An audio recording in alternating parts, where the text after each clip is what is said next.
एक ज़माना था जब पाकिस्तान के तकरीबन हर घर में एक नाम गूंजता था, डेंटोनिक। ये सिर्फ एक टूथ पाउडर नहीं था, ये एक ऐसी प्रोडक्ट थी जिस पर पूरी कौम भरोसा करती थी। लेकिन फिर जो ब्रांड मार्केट पर राज करता था वो आहिस्ता आहिस्ता नज़रों से ओझल होता चला गया। तो आज हम उसी डेंटोनिक की कहानी में उतरेंगे, एक ऐसी कहानी जो एक शख्स के दांत के दर्द से शुरू हुई और एक कौमी अलामत बनकर हमें बहुत कुछ सिखा गई। यही तो असल सवाल है। सोचिए जरा, एक ब्रांड जिसका मार्केट पर 80% कब्जा हो, वो यूं ही कैसे गायब हो सकता है? यह सिर्फ एक प्रोडक्ट के खत्म होने की बात नहीं है, ये उस बात का जवाब है कि कामयाबी की चोटी पर पहुंचकर भी कोई कैसे गिर सकता है। क्या कोई बहुत बेहतर मुद्दे मुकाबिल आ गया था, या फिर खुद उस ब्रांड ने वक्त की बदलती आवाज सुनने में बहुत देर कर दी? आइए इस राज से पर्दा उठाते हैं। अक्सर बड़ी कहानियां, बड़ी इजादात किसी ज़ाती तकलीफ से ही शुरू होती हैं। डेंटोनिक की कहानी भी बिल्कुल ऐसी ही है। इसका आगाज़ सैयद अमीरुद्दीन अलवी साहब के अपने दर्द से हुआ। ज़रा तसव्वुर कीजिए उस शदीद, नाकाबिले बर्दाश्त दांत के दर्द का जिसने उन्हें ना सिर्फ अपने लिए बल्कि पूरे मुल्क के लिए एक हल ढूंढने पर मजबूर कर दिया। चलिए ज़रा उस दौर में चलते हैं। 1958 में दांतों की सफाई के लिए लोगों के पास था क्या? वही पुराने आजमूदा घरेलू नुस्खे जैसे मिसवाक, नमक या सरसों का तेल। मार्केट में कोई भरोसेमंद रेडीमेड हल था ही नहीं। अलवी साहब ने अपनी तकलीफ से इस खला को महसूस किया और फिर 1963 में सिर्फ 6,000 रुपए और 2 कमरों के एक छोटे से सेटअप से एक इनकलाब की बुनियाद रख दी। अब यहाँ आता है कहानी का सबसे दिलचस्प मोड़। एक बेहतरीन प्रोडक्ट तो बन गई, लेकिन मार्केट ने उसे सीधा सीधा मुस्तरद कर दिया। क्यों? क्योंकि लोगों के जहन में ये बात बैठी हुई थी कि टूथ पाउडर का मतलब है चूना जो दांतों को नुकसान पहुंचाता है। तो अलवी साहब को सिर्फ एक प्रोडक्ट नहीं बेचनी थी, उन्हें एक पूरी जहनियत को बदलना था। उन्होंने लोगों को समझाया कि ये चूना नहीं बल्कि एक साइंटिफिक फार्मूला है, कैल्शियम कार्बोनेट, जिसमें खास किस्म के फायदेमंद तेल मिलाए गए हैं। तो जब लोगों ने उनकी प्रोडक्ट पर शक किया तो अलवी साहब ने क्या किया? उन्होंने बड़े बड़े इश्तिहारों पर पैसा नहीं फेंका, नहीं, उन्होंने एक बिल्कुल मुख्तलिफ, ज्यादा मुश्किल लेकिन कहीं ज्यादा पायदार रास्ता चुना। उन्होंने शोर मचाने के बजाय खामोशी से एक एक शख्स का एतमाद जीतना शुरू किया। ये कोई आम मार्केटिंग नहीं थी, ये एतमाद बनाने का एक पूरा मास्टर प्लान था। पहला कदम, उन्होंने मेडिकल प्रोफेशनल्स से सबूत इकट्ठे किए ताकि बाद में वजन पैदा हो।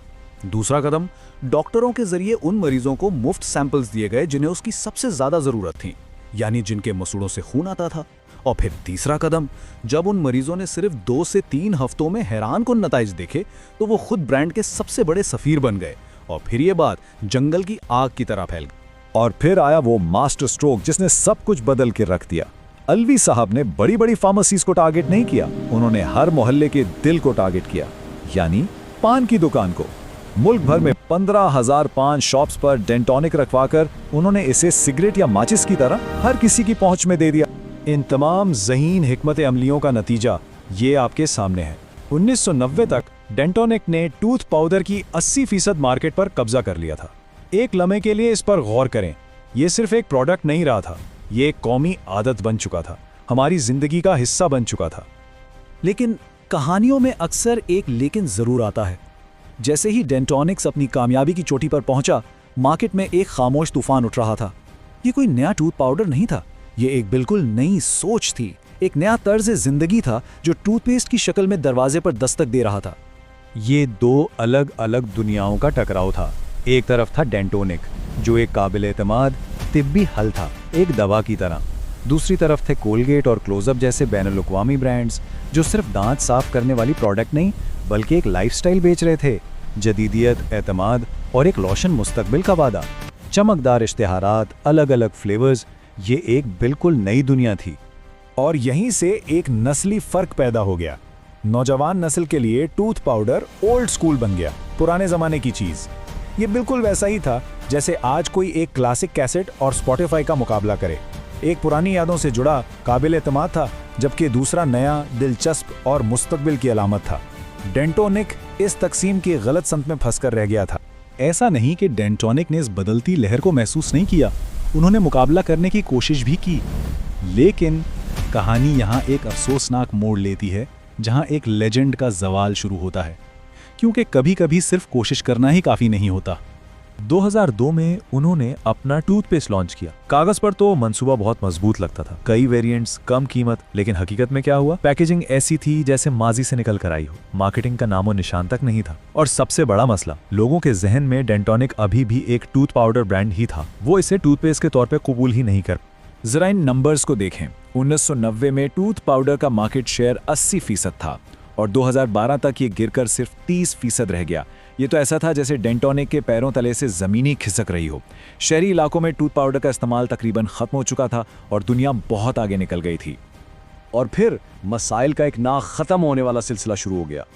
बड़े ब्रांड्स का मार्केटिंग प्रेशर इतना ज़्यादा था कि डेंटोनिक की आवाज़ कहीं दब कर रह गई।